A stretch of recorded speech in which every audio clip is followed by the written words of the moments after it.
नमस्कार दोस्तों, अगर आपको अपनी कंपनी बेचनी है या बिजनेस को ऐसा बनाना है कि फ्यूचर के अंदर ये सेल हो पाए, तो आज की वीडियो के अंदर मैं आपको बताऊंगा इन्वेस्टर्स कैसे लीगल ड्यू डिलिजेंस करते हैं। कंपनी बेचते समय, खरीदते समय किन किन चीजों को देखा जाता है। तो जो कंपनी बेचना चाह रहे हैं उनके लिए भी जरूरी है और जो खरीदना चाह रहे हैं उनके लिए भी जरूरी है। बिजनेस को एक्वायर करते समय किन किन लीगल चीजों का ध्यान रखा जाए। देखिए, सबसे पहली चीज, अगर आप एक एंटरप्रेन्योर धंधा चालू कराए और आप चाहते हो कि फ्यूचर के अंदर आपके बिजनेस को एक्वायर कर लिया जाए, तो फिर आपको आज ही एलएलपी और प्राइवेट लिमिटेड से स्टार्ट करना चाहिए। और जितनी भी एसेट्स हैं, right from office purchasing, lease out करना, एसेट्स खरीदना, जैसे आपके लैपटॉप हो गया, मोबाइल हो गया, सिस्टम हो गया, सर्वर हो गया, डोमेन हो गया, ट्रेडमार्क हो गया, कॉपीराइट हो गया, पेटेंट हो गया, everything must be on your private limited और कंपनी नेम। इस चीज का ध्यान रखना। पर्सनल नाम पे कुछ भी मत रखना, लेटर ऑन ट्रांसफर करने में बहुत ज्यादा दिक्कत आती है। अब आप कंपनी बेचने जा रहे हो या एक्वायर करने जा रहे हो, तो एग्जांपल लेते हैं। एक्वायर करते समय इन्वेस्टर क्या देखता है, वो एंगल आप समझो। पहली चीज वो आपको देखेगा कि आपने धंधे में 3-5 साल करा क्या, पीएनएल क्या है, कैश फ्लो क्या है, जीएसटी कितना पे करा, टाइम पे फाइल करा नहीं करा, आईटीआर टाइम पे फाइल करा नहीं करा। और देखो, अगर आपके बुक्स कुछ और बोल रही, धंधा कुछ और बोल रहा है, तो डिस्प्यूट हो सकता है। इस चीज का ध्यान रखना। इसलिए बुक्स और धंधे को कोशिश करना सेम ही चलाओ। दूसरी चीज, लीगल डिलीजेंस इन्वेस्टर कराते हैं। जैसे आरओसी पे टाइम पे फाइलिंग हुई नहीं हुई थी, लिटिगेशन तो नहीं चल रहा, कोई आपका टैक्स डिस्प्यूट तो नहीं है। फिर आपके सारे एग्रीमेंट्स, कॉन्ट्रैक्ट्स को रिव्यू करा जाता है, जैसे वेंडर एग्रीमेंट्स। अब अगर कोई एक कंपनी एक्वायर हो रही है, एग्जाम्पल से समझना, ए कंपनी बी कंपनी को खरीद रही है। अब जो ए कंपनी थी उसका जो पेमेंट साइकिल था वो 30 डेज ही था, बट बी कंपनी के अंदर जो वेंडर एग्रीमेंट से वहां पे लिखा हुआ था कि इस कंपनी को पेमेंट जो आएंगे 180 डेज बाद आएंगे। तो वहां पे एक बड़ा प्रॉब्लम है, क्योंकि जो कंपनी का पैटर्न है पुरानी वाली वो 30 डेज का है, नई कंपनी का 180 दिन का, तो वहां प्रॉब्लम आ सकती है। इसलिए सारे वेंडर एग्रीमेंट्स हो गए, को फाउंडर एग्रीमेंट्स हो गए, शेयर होल्डर एग्रीमेंट्स हो गए, आपकी वेबसाइट के टर्म्स हो गए, एम्प्लॉय के साथ कॉन्ट्रैक्ट्स हो गए,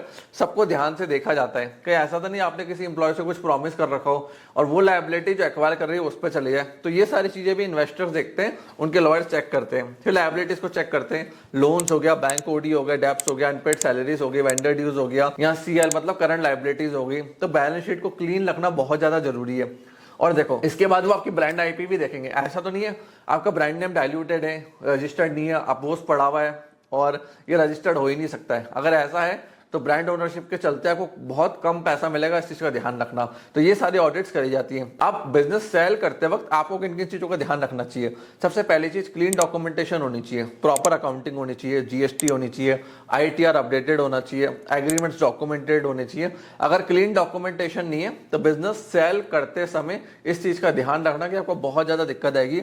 और अगर फाउंडर डिपेंडेंसी है बिजनेस के ऊपर, कि फाउंडर है, धंधा चल रहा है, तो वो बिजनेस बहुत कम रेट पे सेल होते हैं। सिर्फ आपकी एसेट्स गई, गुडविल नहीं गई, इस चीज का ध्यान रखना। जहां सिस्टम ड्रिवन काम होगा उतना अच्छी बिजनेस की वैल्यूएशन मिलती है। फिर लीगल स्ट्रक्चरिंग को देखा जाता है, जैसे आपने शेयर होल्डर्स में कितने कितने शेयर्स किस किस को क्या बांट रखे हैं, टैक्स का इंपैक्ट उस पर क्या आएगा।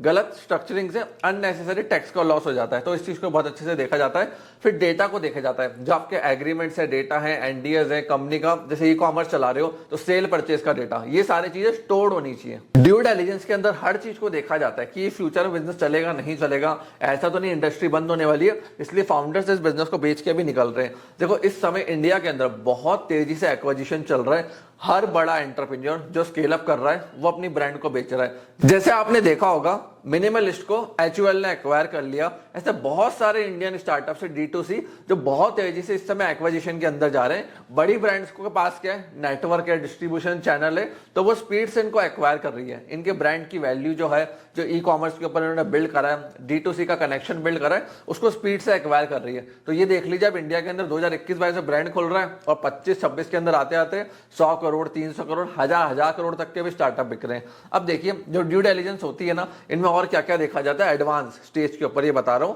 बहुत रेयर लोग वीडियोस के अंदर इसको बताते हैं। पहली चीज देखा जाता है, जो कस्टमर है वो कंसंट्रेटेड तो नहीं है, मतलब ऐसा तो नहीं कि 2 कस्टमर ही आपकी पूरी कंपनी को चला रहे हैं। वो 2 कस्टमर गए, पूरी कंपनी का रेवेन्यू गया। जैसे वीवा के अंदर था, उनका सिर्फ एक ही क्लाइंट था, डोमिनोज। लेटर उन्होंने 1000 क्लाइंट्स बनाए B2B के और B2C में एक्सपेंशन कर दिया कैटेगरी के अंदर। तो ये चीज देखी जाती है कि सिर्फ कंसेंट्रेशन रिस्क तो नहीं है, 1 2 5 क्लाइंट पे आप डिपेंडेंट हो। फिर दूसरी चीज है फाउंडर डिपेंडेंसी को टच किया जाता है कि अगर 60 दिन फाउंडर नहीं है तो कंपनी चल पा रही नहीं चल पा रही, प्रोसेस है, एसओपी है, लीगल डॉक्यूमेंट्स है या नहीं है, फाइनेंस का ओटीपी का सारा प्रोसेस क्लियर है या नहीं है। फिर यूनिट इकोनॉमिक्स देखी जाती है, कॉस्ट ऑफ कस्टमर एक्विजिशन देखा जाता है और एक कस्टमर की लाइफ टाइम वैल्यू को देखा जाता है।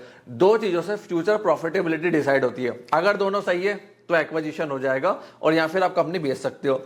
रेवेन्यू क्वालिटी को चेक किया जाता है, ऐसा तो नहीं मार्जिन बहुत ही कम है कि इबट्टा प्रॉफिटेबल नहीं हो पाएंगे। जैसे अभी डीमार्ट का चल रहा है, उसका मार्जिन गिर रहा है तो इबट्टा प्रॉफिटेबल होने में दिक्कत आ रही है, इसके चक्कर में पैड में दिक्कत आ रही है। वहीं रिलायंस रिटेल बहुत तेजी से प्रॉफिट्स कर रहा है और 12,500 करोड़ का सिर्फ उन्होंने पैड फाइल करा है बैठ के, अभी पैड बता रहा हूँ 12,500 करोड़ का। फिर कॉम्प्लायंस की रिस्क देखी जाती है, ऐसा तो नहीं जीएसटी हो गया या अदर जो इंडस्ट्री के लाइसेंस है वो या तो एक्सपायर होने वाले हैं या इन्होंने लिए ही नहीं है और बहुत कॉम्प्लिकेटेड इंडस्ट्री है। जैसे ऑनलाइन जो गैम्बलिंग वाली थी ना, गेमिंग वाली, ड्रीम 11 जैसे। टीम से बड़ा कुछ नहीं। ड्रीम 11 इस खेल में आदत लगना या आर्थिक जोखिम संभव है। उन सेक्टर्स में इन्वेस्टर्स पैसा लगाने में सोचते थे क्योंकि बहुत ज्यादा हाई रिस्क था लीगल साइड पे। फिर एम्प्लॉय की रिस्क देखी जाती है कि भैया आपने किस किस को ईसॉप्स दिए, नॉन कम्पीट दिया नहीं दिया, कि एम्प्लॉयज ऐसे तो नहीं है जिनसे एग्रीमेंट हो ही नहीं रखा और फाउंडर के छोड़ती एग्जिट होती कंपनी बिकती है वो लोग भी निकल जाएंगे, तो उन चीजों को भी देखा जाता है। फिर टेक्नोलॉजी एंड डेटा ओनरशिप का देखा जाता है, सॉफ्टवेयर, वेबसाइट, सीआरएम किसके नाम पर है, किसके पास इसका बैकएंड का एक्सेस है। ऐसा तो नहीं सिर्फ एक ही डेवलपर इसको चला सकता है और उसी के पास सारा एक्सेस है, वो गया कंपनी गई। वर्किंग कैपिटल देखा जाता है कि वर्किंग कैपिटल कितना है अभी कंपनी के अंदर, कितना और चाहिए, लोन डालना पड़ेगा, मार्केट से लाना पड़ेगा, क्या करना पड़ेगा, तो वो सारी चीजें देखी जाती है। और देखिए एडवांस स्टेज बता रहा हूँ, मोस्ट ऑफ द बड़ी कंपनीज क्या करती है, क्या दिमाग लगाती है, पहली चीज वो फुल पेमेंट कभी अपफ्रंट नहीं देती है। 25% 30% एडवांस दे दिया, फिर 6 महीने बाद 30% और दिया, फिर 6 महीने बाद 30% और दिया, ऐसे करते करते 2 साल में क्लियर करती है। मतलब शुरुआत में से 20% ही दिया बट कंपनी पूरी ले ली। अब फ्यूचर प्रॉफिट से कमा कमा के वो फाउंडर को देते जाते हैं और उसको एग्जिट देते जाते हैं, इससे वो सेफ साइड रहते हैं। दूसरी चीज, बड़ी कंपनियां स्टार्टअप्स खरीदते समय नॉन कम्पीट क्लॉज को साइन कराती है। मतलब जिसने कंपनी बेची है उससे एग्रीमेंट कर लेते कि 5 साल तक सेम कैटेगरी में सेम बिजनेस भाई तू नहीं करेगा। फिर ट्रांजैक्शन सपोर्ट्स भी लेते ही हैं, जैसे ट्रांजैक्शन फेस आ गया कि अब कंपनी बिक गई है, अब नई कंपनी को तो पता नहीं ना पुरानी कंपनी में चलता क्या था, कैसे चलता था, तो वो लिख देते हैं कि फाउंडर 3 इयर्स तक सपोर्ट करेगा, उसके बाद उसके सारे पे आउट्स और चेक्स क्लियर कर दिए जाएंगे। फिर रिप्रेजेंटेशन एंड वारंटीज, कोई हिडन लायबिलिटी निकल के आ गई, जैसे कोई फाउंडर का कंपनी का केस चल रहा था, बताया नहीं, दिखा ही नहीं कहीं पे भी, 2 साल बाद मालूम पड़ा कंपनी के ऊपर लायबिलिटी आ गई जिसने एक्वायर करा है, तो उसकी लायबिलिटी भी ये फिर पुराने वाले फाउंडर पे रखते हैं कि भैया तुम्हारी जिम्मेदारी उसको सेट ऑफ करना और हमें उसके अंदर कुछ भी नहीं चाहिए। और कई बार एस्क्रो मैकेनिज्म भी यूज करते हैं, फाउंडर कह देते हैं कि मैं तेरी कंपनी खरीद रहे हैं, 2 साल बाद तेरे को पैसा मिलेगा। अब ऐसा नहीं कि तेरे पास नहीं जाएगा पैसा, हम पैसा एस्क्रो अकाउंट में डाल रहे हैं ताकि फाउंडर भी सेव रहे। 100 करोड़ एस्क्रो अकाउंट में चला जाता है, फाउंडर जैसे ही 2 साल बाद क्लीन एग्जिट हो जाता है उस कंपनी से, कोई डिस्प्यूट नहीं होता, तो एस्क्रो वाले वो पैसा 100 करोड़ रुपए फाउंडर के अकाउंट में ट्रांसफर कर देते हैं। तो ऐसे ही पूरा सेलिंग का, बाइंग का, एक्विजिशन का, बिजनेस का मार्केट चलता है। सो फ्रेंड्स, अगर आप कंपनी को बेचने जा रहे हो तो इन पॉइंट्स का ध्यान रखना हो। एक्विजिशन करने जा रहे हो तो मैंने बताई थी सारी चीजें, किन किन चीजों का ध्यान रखना हो, बड़ी बड़ी कंपनी किन किन चीजों का ध्यान रखती है ताकि एक्विजिशन प्रॉपर्ली कर पाए और फ्यूचर के अंदर कोई दिक्कत ना हो। सो फ्रेंड्स, मैं आशा करता हूं ये वीडियो आपको पसंद आई होगी। प्लीज इस वीडियो को लाइक करके जाना, कोई डाउट और क्वेश्चन हो कमेंट सेक्शन ओपन है, कमेंट सेक्शन में कमेंट करके हमसे पूछ सकते हैं। आपने वीडियो को यहां तक देखा, हम लोग सपोर्ट दिया, उसके लिए धन्यवाद।